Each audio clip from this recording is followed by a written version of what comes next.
Hermanos, paz y bien, en este domingo se proclama el Evangelio que continúa el que habíamos escuchado el domingo pasado.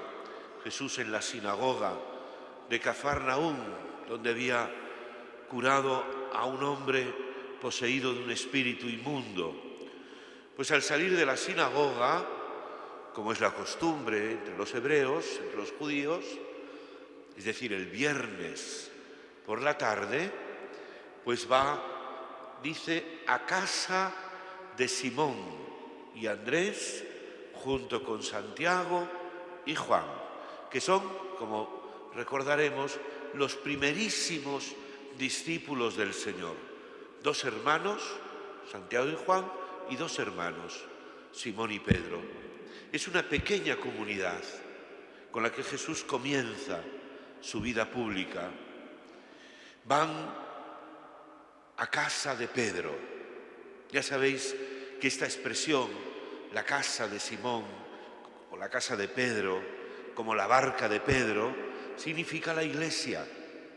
La iglesia es la casa de Simón, la casa de Pedro. Y allí tiene lugar unos acontecimientos que continúan los de la sinagoga. Primero cura a la suegra de Pedro.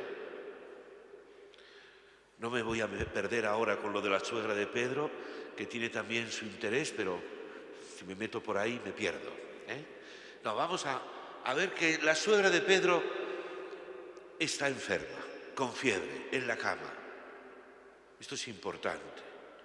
Primero porque dice, atención, que inmediatamente le hablaron de ella. ¿Por qué esto es importante? Porque es lo que llamamos la oración de intercesión, pedir unos por otros. La oración de intercesión, pedir por los enfermos. Ahora que estamos con la pandemia, donde hay tantos enfermos, además el jueves próximo es el Día de la Virgen de Lourdes, el Día del Enfermo. Pidamos unos por otros, pidamos por los enfermos al Señor. Inmediatamente le hablaron de ella, le hablamos al Señor de las personas enfermas que conocemos y de las que no conocemos también. Y entonces el Señor, porque cuando una persona está enferma, todos hemos estado enfermos más o menos alguna vez, pues cuando uno está enfermo está como metido en sí mismo, está como cerrado sobre sí. Y si la enfermedad es importante, entonces tenemos miedo. Tenemos mucho miedo. El miedo agranda el peligro. Nos imaginamos cosas que a lo mejor nunca van a suceder, pero nos lo imaginamos. Vivimos en la angustia, en el miedo. Entonces, constantemente estamos pendientes de nosotros mismos, de lo que siento, de lo que me pasa, qué será, qué no será, será bueno, será malo, tendrá importancia, no la tendrá. Estás metido en ti. Por eso este encuentro con el Señor, de esta mujer enferma, no solamente es una curación corporal, sino también una curación espiritual. Yo últimamente insisto mucho en esto de lo espiritual, que ya sabéis que no es un espiritualismo así gaseoso, etéreo, no. ¿En qué consiste la curación espiritual de esta mujer? Lo dice el Evangelio también. Ya sabéis, hay que fijarse en los detalles. Dice, inmediatamente se puso a servirles. Esta es la curación. Se puso a servirles. Es como una vida nueva, una vida en que esta mujer se pone al servicio de los demás. Comienza a vivir de nuevo, pero no solo porque se ha recuperado físicamente, sino porque se ha recuperado espiritualmente.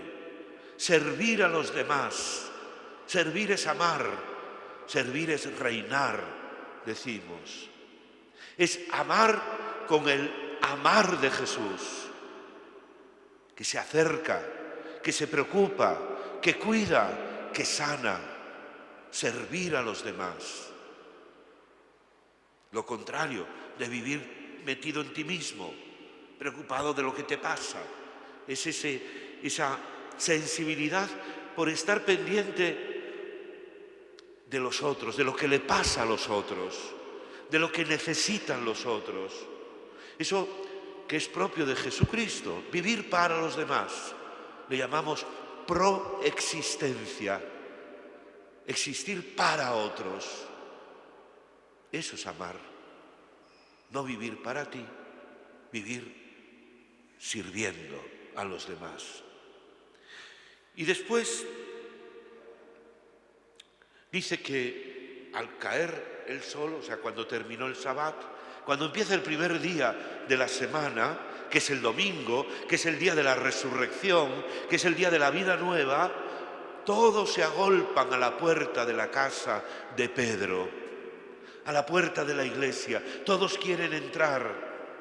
Y el Señor curó a muchos de distintos males.